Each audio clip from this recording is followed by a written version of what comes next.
তো রাতের বেলার দিকে যে কাজগুলো আমি করে রেখে দিই যাতে আমার সুবিধে হয় সেটা হলো সবজি কাট করে রেখে দেওয়া, বিশেষ করে বাচ্চাদের সকালে যে টিফিনটা দেব তার জন্য সব কিছু রেডি করে রাখা। তো সেটা কিন্তু করে রাখলে অনেকটা কাজে সুবিধে হয়। এছাড়া রাতের বেলা বাসন মেজে রেখে দেওয়া, রান্নাঘর পরিষ্কার করা, সেগুলো তো করেই রাখি। প্লাস আমি সময় পেলে কিন্তু বেশিরভাগ দিন এই কাজটাও করে রেখে দিই, যেটা ওদের সকালে টিফিনে দেব স্কুলের জন্য, সেগুলো একটু মোটামুটি রেডি করে রেখে দেওয়া। তো সকালে উঠে কিন্তু তাহলে অনেকটা তাড়াতাড়ি কাজগুলো হয়ে যায়, সময়টা অনেকটা বেশি পাওয়া যায় আর একটু রিল্যাক্সভাবে কিন্তু কাজ করা যায়।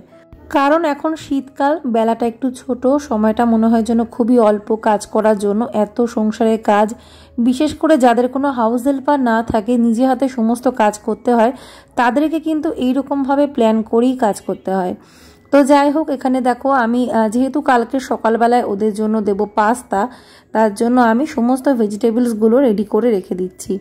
গাজর, বিনস, ক্যাপসিকাম আর একটু টমেটোটাও কাট করে রাখছি। টমেটোটা আমি পরেই দেব। তো যদিও অসুবিধা হয় না, সবজির সাথে একসাথে দিয়ে দিলে মোটামুটি সেদ্ধ হয়ে যায়, যদি সেগুলো হাইব্রিডের টমেটো হয়। আর এমনি টক যে টমেটোগুলো, দেশি টমেটো, সেগুলো একটু পরে দেওয়াটাই ভালো, কারণ টকটা পড়ে গেলে সবজি আর সেদ্ধ হয় না। তো এখানে আমি সবজি রেডি করে রাখলাম। তো চলো এবারে পরের দিন সকাল থেকে ভিডিওটা শুরু করা যাক। তো আগের দিনের এক ঝলকই তোমাদের সাথে শেয়ার করলাম। তো চলো বন্ধুরা, নতুন একটা ভিডিওতে তোমাদের সকলকে জানাচ্ছি অনেক অনেক স্বাগত। আগের দিন রাতে যেহেতু সবজি রেডি করে রেখেছিলাম, তার জন্য দেখো টিফিনটা কত তাড়াতাড়ি আমার বানানো হয়ে গেল। আর আজকে ওদের টিফিনটা আমি গ্যাস আর ব্যবহার করলাম না, এই ইন্ডাকশানেই বানিয়ে নিলাম। তো পাস্তাটা ওরা খুব ভালোবাসে, আর এটা কিন্তু সুজির পাস্তা। উইকে একদিন আমি পাস্তা দিই, ওদের যে টিফিনটা আমি দিই 6 দিন, কোনো সপ্তাহে 6 দিন স্কুল হয়, কোনো সপ্তাহে 5 দিন। তো এক এক দিন এক একটা টিফিন আমি দিয়ে থাকি। তো এখানে একটা চিজের কিউব নিয়ে নিয়েছি, এটাকে একটু গ্রেট করে পাস্তার মধ্যে দিয়ে দিলাম, এতে পাস্তা খুব টেস্টি হয়। আর এক্ষেত্রে সস না দিলেও চলে। আমি আবার বাচ্চাদেরকে বেশি একটা সস দেওয়াটা পছন্দ করি না, সেজন্য আমি একটু অ্যাভয়েড করি সসটা যাতে না দিয়ে পারা যায়। তো আজকে কিন্তু ওদের টিফিনটা আমি বানিয়ে দিয়েছি, কোনো রকম সস এখানে ব্যবহারও করিনি, আমি দিইও নি, কিন্তু তা সত্ত্বেও ওরা কিন্তু ভীষণ ভালো খেয়েছে।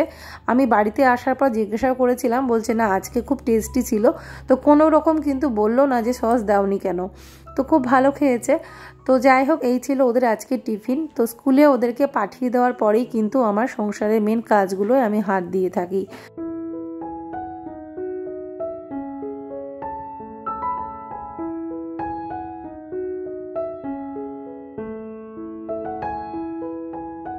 তো ওরা স্কুলে যাওয়ার পরে আমি টুকটাক একটু কাজ সারছিলাম, যে ভাবছিলাম যে আমার হাজবেন্ড আসুক তারপরেই না হয় চাটা করবো। তো ও আসার পরে আমি চাটা করেছি। এখানে লিকার চা আমি তো 2 কাপ নামিয়ে দিয়েছি, একটা হচ্ছে আমার হাজবেন্ডের জন্য, একটা হচ্ছে মায়ের জন্য, আর বাকি একটুখানি দুধ মিশিয়ে আমি দুধ চা করে নিলাম। এই আমুল তাজা মিল্কটা দিয়ে কিন্তু চা কফি ভীষণ ভালো হয়। আমি তো পাউডার মিল্কের থেকেও এই দুধটা ব্যবহার করে চা কফি খেতে বেশি ভালোবাসি। তো শীতকাল যেহেতু, বেশ কিছুটা আদা দিয়ে বেশ ভালো করে একটু কড়া করে চাটা করে নিলাম। আর এই চাটা এতটাই স্পেশাল করে আমি করি যাতে আমার সারাদিনে আর চা খাওয়ার কোনো রকম ইচ্ছে না হয়। সত্যি কথা বলতে আমার সেরকম একটা চায়ের নেশা নেই, এই সকালবেলা একটু চা খেতে হয় তার জন্যই খাই, কিন্তু না খেলেও মনে হয় না আমার কোনো অসুবিধে হবে, সেরকম কোনো কিছু নেশা নেই। তো এখানে নিয়ে নিলাম রুটি গরম গরম, আর সাথে নিলাম চা। তো আগের দিনে রুটি ছিল, সেই দুটোও গরম করে নিয়েছি, আর একটুখানি আটা মাখা ছিল, এখানে 3টে রুটি আমি করে আনলাম। আর আমার কিন্তু মানে প্লেন রুটি দিয়ে দুধ চা খেতে ভীষণ ভালো লাগে, মানে চায়ের মধ্যে ভিজিয়ে ভিজিয়ে খাবো, মানে আর কিচ্ছু লাগবে না রুটির সাথে।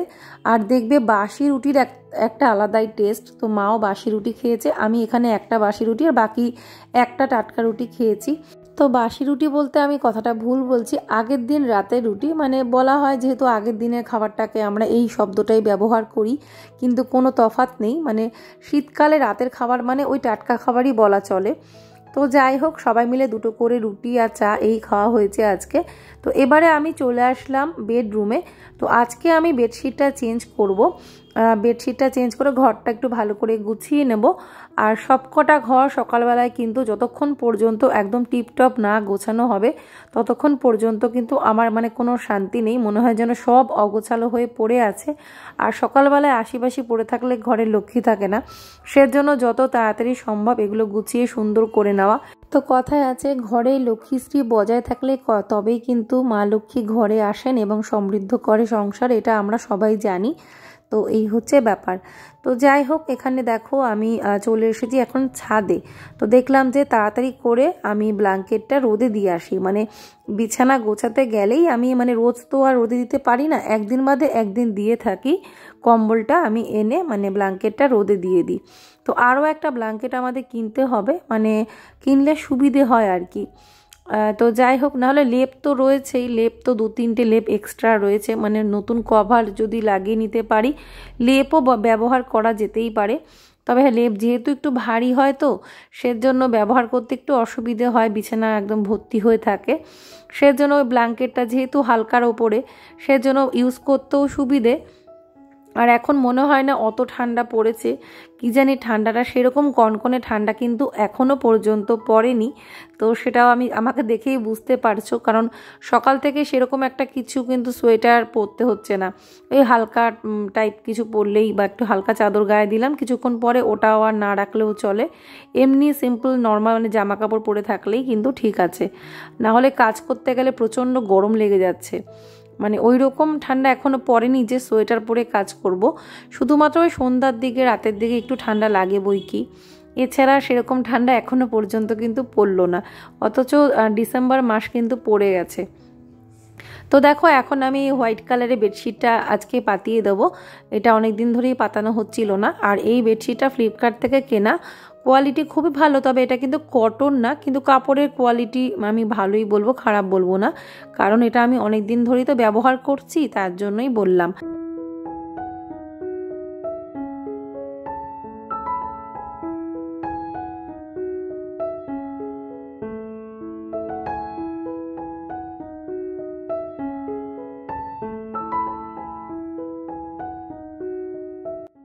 তো সাদা রং কিংবা হোয়াইট কালার কিন্তু আমাদের ঘরের জন্য খুবই শুভ, যেরকম হয় সেরকম কিন্তু ঘরটা দেখতে প্রচণ্ড ব্রাইট লাগে।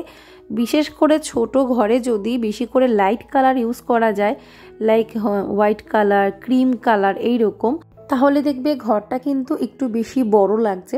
তো আমি এটাই বলবো তোমাদের, কখনো ঘরের মধ্যে ডিপ কালার করবে না, মানে একদম ডার্ক কালার, যেরকম আমার এই ঘরে দেখতে পাচ্ছ যে পার্পল কালারটা, এটা আসলে আমার মেয়ে মনার মানে চয়েস ছিল, সেই সময় ও বলেছিল এই কালারটা করেছিলাম, তখন তো একটু ছোট ছিল, তো আমারও ভালো লেগেছিল তখন কালারটা, কিন্তু আমরা ভাবিনি পরবর্তীকালে কালারটা এরকম নষ্ট হয়ে যাবে, কারণ এই কালারটা এই দেওয়ালে মানে স্যুট করেনি আর কি। কিছু কিছু মানে পুরনো দেওয়াল থেকে দেখবে যার মধ্যে কিন্তু নতুন কালারগুলো স্যুট করে না, মানে ওটা একটা ড্যাম ড্যাম দাগ ওঠে। আর এমনিতেও এটা কোনো ব্রাইট কালার না, বলে নাকি ডিপ পার্পল কালার নাকি ঘরের জন্য কিন্তু শুভ না, বিশেষ করে বেডরুমের জন্য, সেজন্য আমি এটা একদম মানে রং চুজ করেছিলাম। তো ওর জন্য এটাকে এখন চেঞ্জ করতে পারলেই ভালো হয়, যখন রঙের কাজে হাত দেওয়া হবে ডেফিনেটলি আমি এটাকে চেঞ্জ করবই, মানে ঘরটা পুরো ব্রাইট যাতে লাগে সেরকম লাইট কালার ইউজ করব। আর অবশ্য করে বেডরুমে কিন্তু মানে গ্রিন নয়তো লাইট পিঙ্ক কালার একটু টাচ রাখবে, তাহলে ভালো আর কি, না হলে আদারওয়াইজ আমি বলবো যে প্লেন হোয়াইট কালার করে দাও, কোনো কালারেই যেতে হবে না, সব থেকে বেস্ট। তো আমার ইচ্ছে আছে আমি হোয়াইটের ওপরেই মানে রাখবো বেসটা, শুধু হয়তো একটা দেওয়াল হয়তো গ্রিন করতে পারি, লাইট গ্রিন, সেটা যখন করব যেদিন করব অবশ্যই তোমরা তো ব্লগে দেখতেই পাবে। তো দেখো, আমার কথা বলতে বলতে ঘর গোছানো কমপ্লিট, আর প্রতিটা জিনিস কিন্তু একদম পারফেক্টভাবেই গুছিয়ে রাখতে ভালোবাসি। যখন আমার সময় থাকে তখন আমি একদম A to Z টোটাল আমি একদম সুন্দর করে অর্গানাইজ করে রাখি। আদারওয়াইজ যদি সময় অল্পও থাকে তবুও আমি মোটামুটি যাতে অ্যাপ্রক্স একটু দেখতে ভালো লাগে টোটালটা সেই রকম আমি করে রেখে দেবো। তো যাই হোক, বেডরুমটা গুছিয়ে আমি এবারে সমস্ত ঘরগুলো একটু ঝাড় দিয়ে নিলাম। আর আমার কিন্তু রান্নাঘর বারান্দা সকালবেলা আগেই ঝাড় দেওয়া হয়ে যায়, কারণ বাসি ঘর দৌড় আমি রাখি না। মেন মেন জায়গাগুলো ঝাড় দেওয়া, মানে দৌড়ে জল দেওয়া, উঠোন ধুয়ে দেওয়া, এগুলো আমাদের হয়েই যায়।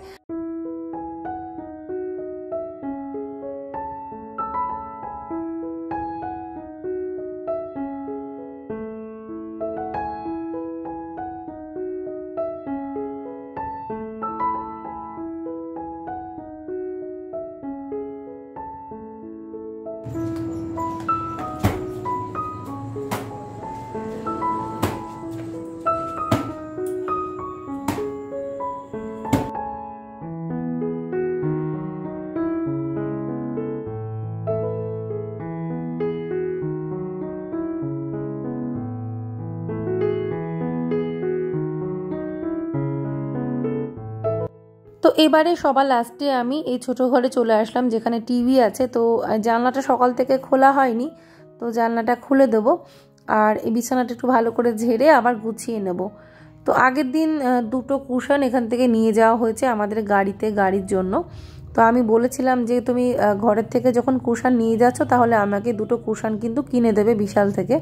তখনও হাসছিল, মানে ওই যে ভাবছে যে আবার আমি যেহেতু কুশান দুটো নিয়েছে তাই আমি আবার কেনার কথা বলছি। তো যাই হোক, আমাদের ঘরে সোফা না থাকলে কি হবে, ঘরে এক গাদা কুশান আছে, কিন্তু আমার ভালো লাগে ঘর দৌড় এরকম গুছিয়ে রাখতে। আর বিছানার মধ্যে দেখবে কয়েকটা কুশান সাজিয়ে রাখলে দেখতে কিন্তু খুব ভালো লাগে। তো যাই হোক, এই বিছানাটা একটু ঝেড়ে ঠিকঠাক করে নিলাম, এবারে নিচটা ঝাড় দিয়ে মুছে নেব। তো ঘর মোছা আর শেয়ার করছি না, একবারে তোমাদের ঘরদোর মুছে নেওয়ার পরে আমি দেখিয়ে দেবো সবকটা ঘর দেখতে কেমন লাগছে। হ্যাঁ, সবকটা ঘর মনে হয় যদিও দেখাতে পারিনি।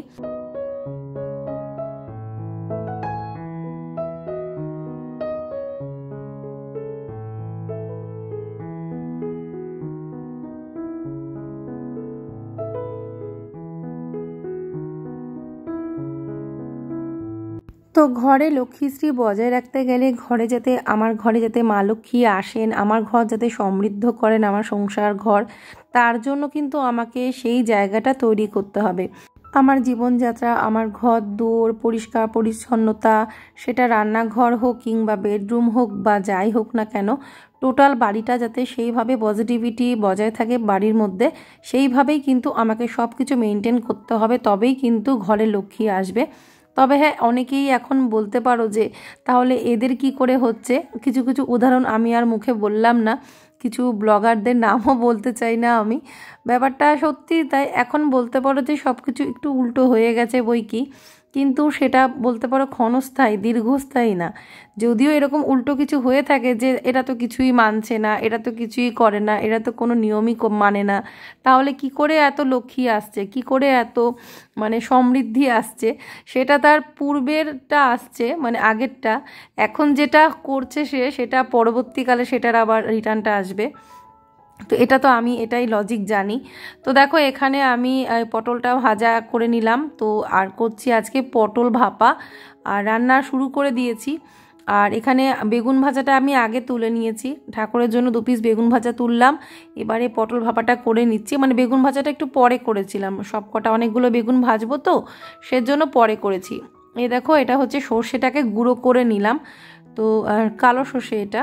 আর তারপরে এই যে কাঁচা লঙ্কাটা বেশ কিছু পরিমাণে দিয়েছি, একটু ঝাল ঝাল পোস্তই ভালো লাগে, সরি পোস্ত না মানে সর্ষে আর কি, পটল ভাপা।